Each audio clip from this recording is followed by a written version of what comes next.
ETF index mutual funds నేర్చుకుని stock మార్కెట్లో రాణించాలనుకుంటున్నారా? వెంటనే ఈ నెంబర్కి కాల్ చేయండి.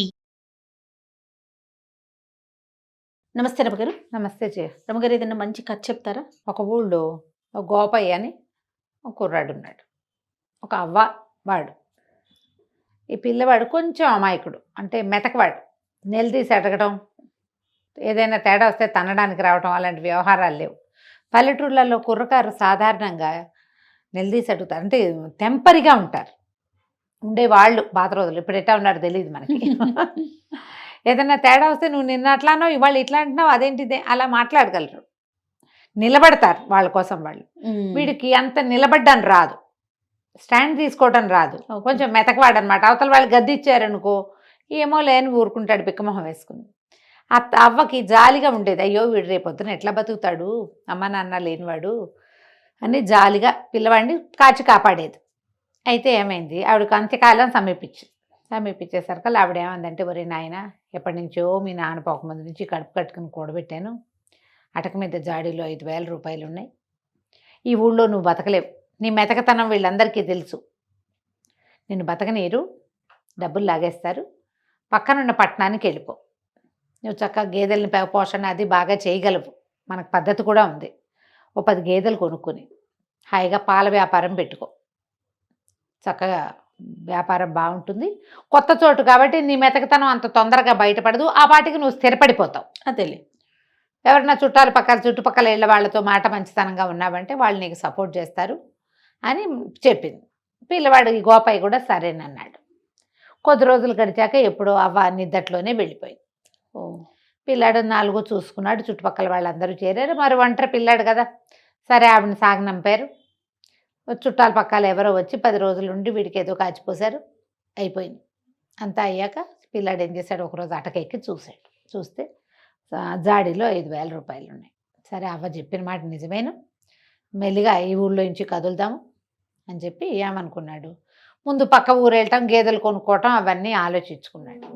ఈ ఊళ్ళో ఒక శెట్టిగారు ఉన్నారు, ఆయన మహా గట్టివాడు, కొంచెం పీనాసివాడు అన్న పేరు కూడా ఉంది.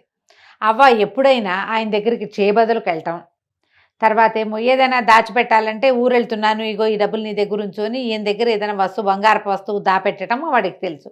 చిన్న చితగా వెండి బంగారం ఉన్నాయి వీళ్ళ దగ్గర, అవన్నీ ఆస్తి కింద ఉంటాయి కదా. అదే. సరే ఈ అబ్బాయి ఏం చేశాడు, పట్నం వెళ్ళి ముందు ఒక ఇల్లు చూసుకోవాలి, ఏదైనా ఖాళీ స్థలం కావాలి, గొడ్లు పెట్టాలంటే ఖాళీ స్థలము, గొడ్ల సావిడి కావాలిగా.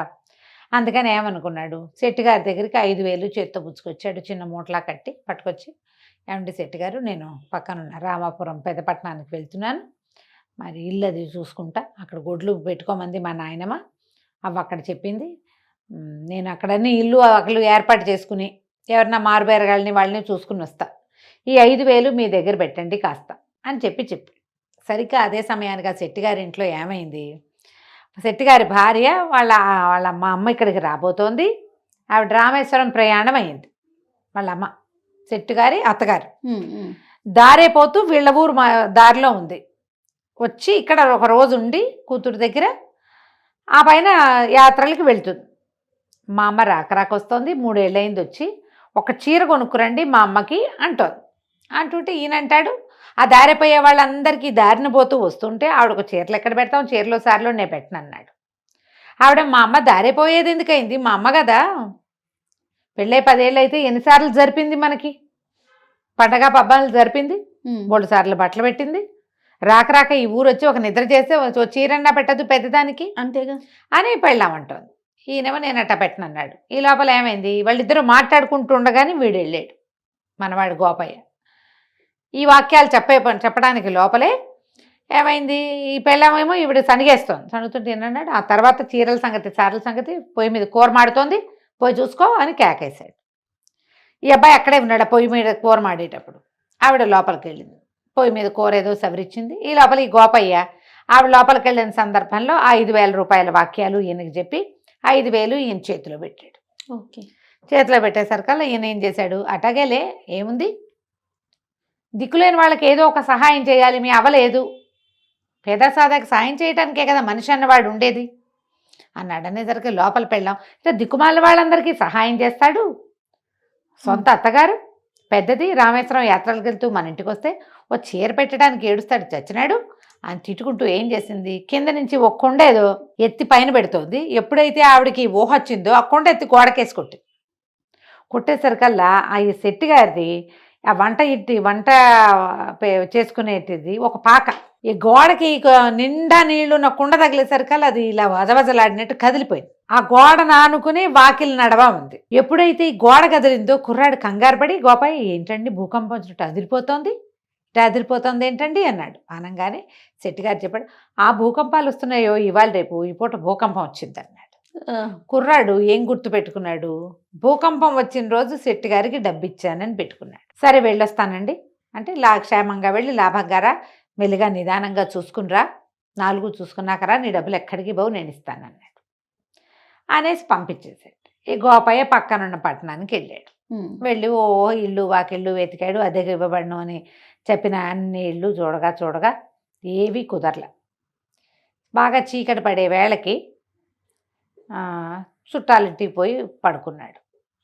3, 4, 5, 6 రోజులు తిరిగాడు. తిరగక ఒకరోజు ఊరికి పెడగా ఉన్న ఒక ఇండిపెండెంట్ ఇల్లు ఈ అబ్బాయికి కనపడింది. కొంచెం పెడగా ఉంది, దాని పక్కన పెద్ద ఖాళీ స్థలం కూడా ఉంది.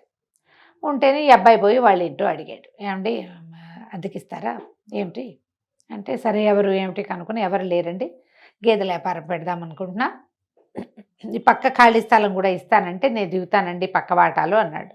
అదొక 3 గదుల వాట. ఆయన కూడా ఏం ఊరు ఏమిటి సేమ్ కులం అవి తెలుసుకున్నాడు. కుర్రాడు బుద్ధిమంతుడిగా ఉన్నాడని భావించి, దానిదేముంది నాయన, తప్పకుండా మాకు పక్కన గొడ్డు గోదండి మనుషులు సందడిగా ఉంటే బాగుంటుంది, ఇదేమో ఊరికి పెడగా ఉంది, అదే ఎవరు వచ్చేవాళ్ళు లేరనుకుంటూ ఉంటాం. ఇప్పుడు పాలు వ్యాపారం అంటే పూట వస్తారుగా 2 పూట్ల మనుషులు, కొంచెం సందడి పెరిగి రేట్లు పెరుగుతాయి ఆ ప్రాంతానికి అని ఆయన ఒప్పుకున్నాడు. ఒప్పుకుంటే ఆయన కూతురు వచ్చి, ఆ పిల్ల 18, 20 ఏళ్ళు ఉంటాయి, పిల్ల కొంచెం గట్టిది. ఆ అమ్మాయి ఏమంది, సరే కబుర్లకేముంది, అద్దె మాత్రం 100 రూపాయల నెలకి, గొడవలకు దిక్కకూడదు అని గట్టిగా చెప్పింది. పిల్ల చూస్తే చక్కగా ఉంది. సరే అన్నీ ఒప్పుకున్నాడు. ఒప్పుకున్నాక ఏమైంది, నేను ఊరు వెళ్ళండి, డబ్బులు అవి తీసుకుని మరి సామాన్లు అవి సర్దుకుని వస్తానండి, కొంచెం వాట కడిగించి పెట్టండి అని చెప్పి వచ్చేసాడు. ఇంటికి వచ్చి మర్నాడు ఇక్కడ సామాన్లు అవి ఇవి సర్దుకుని రేపొద్దున ఊరు వెళ్తాననగా ఇవాళ శెట్టి గారి ఇంటికి వెళ్ళాడు. శెట్టి గారు నమస్కారం అండి, రామాపురంలో అన్నీ ఏర్పాటు చేసుకొచ్చాను, మరి గేదెల బేరగాళ్ళు కూడా దొరికారు, ఒక 8 గేదెలకు బేరమైందండి, మీరు డబ్బు ఇప్పిస్తే నేను వెళ్ళి పని చేసుకుంటానండి, రేపు వెళ్ళిపోతున్నానండి అన్నాడు. ఎంత కావాలో అని అడిగాడు ఆయన. ఎంత కావాలి ఏంటండి, నేను మీ దగ్గర పెట్టిన డబ్బు ఇచ్చేయండి అన్నాడు. నువ్వు నా దగ్గర ఏం పెట్టావు అన్నాడు ఆయన. అనేసరికి కుర్రాడు నిర్ఘాంతపోయాడు. అదేంటండి, 5,000 రూపాయలు మా అవ్వ అటక మీద జాడీలో పెట్టినవి నేను మీకు తెచ్చిస్తాను కాదు, ఫలానా రోజు నేను ఊరెళ్ళే రోజు, నేను రామాపురం వెళ్ళేటప్పుడు మీ ఇంటికేగా తొలిగా వచ్చాను అనేసరికి అలా ఆయన అన్నాడు, అవురవరా నా దగ్గర డబ్బులు పెట్టడం ఏమిటి, నువ్వు అవ్వమన్నాడు, నాకు అంతే తెలుసు, రామాపురం వెళ్ళొస్తానని చెప్పావు అంతే, నువ్వు మా ఇంటికి రాలేదు, నాకు డబ్బులు ఇవ్వలేదు. కాదండి ఆ రోజు భూకంపం వచ్చిన రోజు అండి అన్నాడు. భూకంపం రావటం ఏమిటి అని ఆయన కేకలు పెట్టాడు. చుట్టుపక్కల అందరూ చేరారు. వీడు మెల్లిగా మాట్లాడుతున్నాడు. డబ్బులు తీసుకునే వాళ్ళు గట్టిగా ఎందుకు అరుస్తారు, డబ్బులు ఉన్నాయని అందరికీ తెలిసిపోతుంది, అదే కదా, ఇవ్వదలుచుకోని వాడు ఎంతైనా అరుస్తాడు అంతే. ఆయన పెద్ద పెద్ద కేకలు పెట్టాడు. చుట్టుపక్కల 5-6 గురేళ్ల వాళ్ళు చేరారు. పల్లెటూళ్ళు ఏమిటి మన దగ్గరగా ఉంటాయి వీళ్ళు, ఏమిటి అన్నారు. వీడు చూడండి అవగారి మనవడు గోపయ్య భూకంపం వచ్చిన రోజు నాకు డబ్బు ఇచ్చానంటాడు, భూకంపం ఎక్కడొచ్చింది మన ఊళ్ళో అనేసరికి అందరూ కేకలేశారు. అదేమిట్రా అబ్బాయి మర్చిపోయినట్టు మాట్లాడుతావు, భూకంపం ఎప్పుడు వచ్చిందంటే, వచ్చిందండి ఆ రోజు భూకంపం అంటాడు. ఏం కలగన్నావో అని అందరూ ఎక్కిరిచ్చారు. మా అవ్వ 5,000 దాచిందని ప్రచారం చేయకూడదన్న ఇంగితం ఉంది కుర్రాడికి, కానీ ఇప్పుడు చెప్పక తప్పటల్లా ఏం చెయ్యాలో తెలియలే, ఎంత బతిమాలినా బామల్ని ఆయన ఒప్పుకోలే, నువ్వు నాకేం ఇవ్వలేదన్నాడు. అనేసరికి ఇక ఏం చేస్తాడు, ఏడుపు మొహంతో వెనక్కి తిరిగి వెళ్ళిపోయాడు. ఇంక ఇప్పుడు ఏం చేస్తాడు, పట్నం వెళ్ళి మళ్ళీ సాయంకాలం కాళ్ళు ఈడ్చుకుంటూ పట్టణానికి వెళ్ళాడు. వెళ్ళి వాళ్ళ ఇంట్లో చెప్పాడు. ఆ పెద్ద ఆయన, ఆ కూతురు పేరు తరంగిణి, నేను మోసపోయాను, ఆయనకి 5,000 ఇచ్చా, ఆయనేమో ఇవ్వలేదు, ఇంత ఇట్టాడు పని చేశాడు, ఆ డబ్బులు ఏంటి, నేను ఈ గేదెలు ఎట్లా కొన్ను, మీకు ఇంటికి డబ్బెట్టా ఇస్తాను, 4,000 గేదెలు ఖర్చు పెట్టుకుని 1,000 రూపాయలు పెట్టుకుని నేను ఇక్కడ బతకాలి కదా ఈ ఊళ్ళో, నా దగ్గర ఇంకేం లేదు, ఆయనేమో ఇట్లా చేశాడు, మా ఊళ్ళోనే మట్టి పీసుకునో పేడెత్తుకునో బతుకుతాను, ఇంకేం చేస్తాను, వెళ్ళొస్తానండి, మీ ఇల్లు అద్దెకి తీసుకోనని చెప్పడానికి వచ్చాను, మీరు నా కోసం చూస్తారు కదా పని మానుకొని అనేసరికల్లా అయ్యో ఆయన జాలి పడ్డాడు ఆ ఇంటి ఆయన. అయ్యో పాపం ఎంత కష్టం వచ్చిందయ్యా, భలే మోసం చేశాడే వాడెవడో దుర్మార్గుడు, నిన్ను జాగ్రత్తగా బతుకునాయన అమాయకుడివి అన్నాడు. అనేసరికల్లా పిల్ల లోపల నుంచి మజ్జిగ తీసుకుని లోపల నుంచి వస్తూ, అదేమిటి నాన్న, దిక్కపోతే దిక్కపోయాడు, మన ఇంట్లో దిక్కపోయినా నష్టం లేదు, కానీ ఇతను పోగొట్టుకున్న డబ్బు మాత్రం ఇప్పించాలి కదా, అతను అమాయకుడు పోగొట్టుకున్నాడు, మనం తెలివి వాళ్ళం కదా అని ఒక ప్లాన్ చెప్తానని ఐడియా చెప్పింది. ఈ ఐడియా ప్రకారం మర్నాడు 2 రోజుల తర్వాత ఆ ఇంటి ఆయన ఈ తరంగిణి వాళ్ళ నాన్న ఓ రేకు పెట్టె పుచ్చుకుని గోపయ్య వాళ్ళ ఊరు వెళ్ళాడు. వెళ్ళి ఈ శెట్టి గారింటికి వచ్చాడు. శెట్టి గారింటో దండం పెట్టాడు. అయ్యా, మరి మీరే కదండి శెట్టి గారు, నేను గోపయ్యకి కాబోయే మామగారినండి, వాళ్ళ అవ్వ ఉండగానే పిల్లని గోపయ్యకి ఇచ్చి సంబంధం కుదుర్చుకున్నాం, ఆవిడేమో మీ ఊరు రామాయణంలో పెళ్లి చేయాలని మాతో మాటిచ్చింది, ఆవిడ పోయింది కదా, ఏడాది లోపల పెళ్లి చేస్తే ఆవిడకి ఉత్తమ గతులు కలుగుతాయని నేను డబ్బు గిబ్బు అన్నీ సవరించుకుని వచ్చానండి, మీరు పెద్ద మనిషి, ఈ ఊళ్ళో మీరే చాలా పెద్ద మనిషి అని చాలాసార్లు అవ్వగారు చెప్పింది పెళ్లి మాటలకు వచ్చినప్పుడు. ఈ పెట్టెలో 60,000 ఉన్నాయండి, రేకు పెట్టె ఒకటి తెచ్చాడు, ఆ పెట్టెలో 60,000 ఉన్నాయి, పెట్టె మీ దగ్గర ఉంచండి, ఎందుకంటే నేను ఈ ఊరు వాడిని కాదు, ఇక్కడ ఏర్పాట్లు చేయాలి, వంట వాళ్ళని మాట్లాడుకోవాలి, పురోహితుడిని మాట్లాడాలి, సన్నాయి వాళ్ళని మాట్లాడాలి, 4 ఏర్పాటు చేసుకోవాలి కదా, రామాలయంలో చెప్పాలి, ఇవన్నీ ఉన్నాయి, ఈ డబ్బులు పుచ్చుకుని ఊరంతా నేను తిరగలేను, నాకు ఇక్కడ ఇంకో ఆనుపాను లేదు, మీరు మహానుభావులని చాలా పెద్ద మనిషి అని నేను విన్నాను, ఈ 60,000 రూపాయలు పెట్టే మీ ఇంట్లో ఉంచండి, ఓకే, వీళ్ళు వెంబడి 1000 చొప్పున తీసుకుంటా అని చెప్పంగానే ఆయనకు ఆశ వచ్చేసింది. ఇంతకుముందు అప్పనంగా 5,000 నొక్కేశాడు, 60,000 పిచ్చి గోపయ్య వాడి వల్లే మళ్ళీ డబ్బులు వస్తున్నాయి అనుకొని సరేనన్నాడు. సరేనని ఏమేవ్ పెద్ద మనిషికి మజ్జిగ పట్టరా అంటే వాళ్ళ ఆవిడ మజ్జిగ చిప్పుకుంటోంది. ఈ లోపల ఏమైంది, చటుక్కున గోపయ్య వచ్చాడు.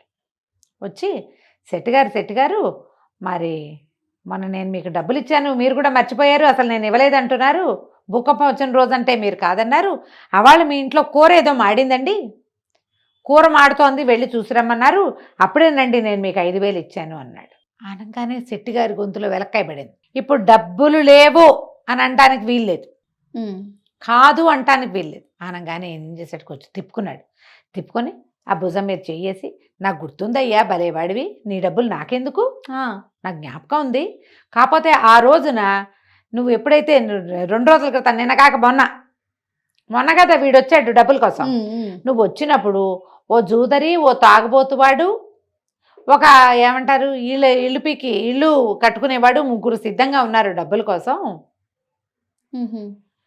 నీ డబ్బులు నా దగ్గర ఉన్నాయని తెలిస్తే నేను నీకు డబ్బులు ఇస్తే నేను వాళ్ళకేమి ఇవ్వటల్లా, వాళ్ళు నీ వెంట పడతారని నువ్వు డబ్బు పోగొట్టుకుంటావు, అమాయకుడివి, మీ అవ్వేమో నా చేతిలో పెట్టింది నిన్నని నేను అప్పుడు ఇవ్వలేదంతే, మళ్ళీ కబురు చేసి ఇద్దామనుకుంటున్నా, నేను ఏదో పనిలో పడ్డాను చూడు ఉండు అని వాడిని గోపయ్యను నుంచోబెట్టి అలా లోపలికి వెళ్ళి 5,000 పట్టుకొచ్చి ఇచ్చాడు.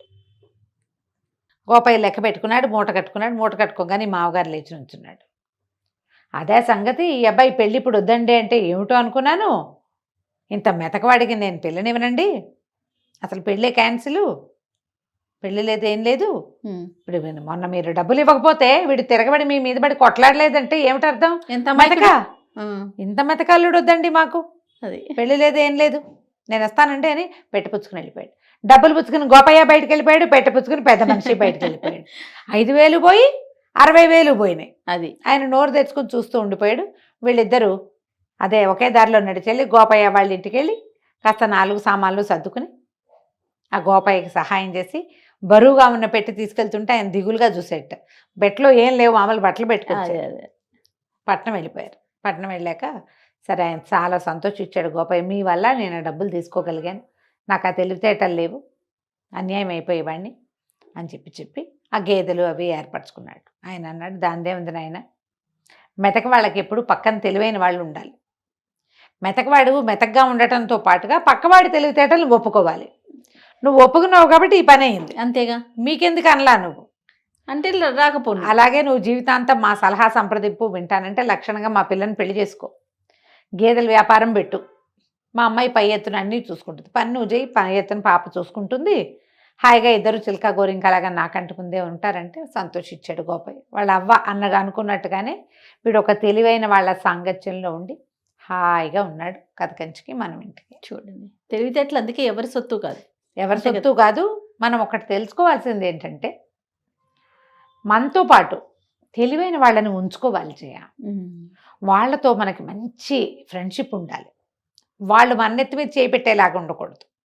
కాస్త జాగ్రత్త పడి మనకు అంత తెలివి లేదంటే తెలివిగా ఉన్న వాళ్ళతో ఫ్రెండ్షిప్ చేయి అది చక్కగా.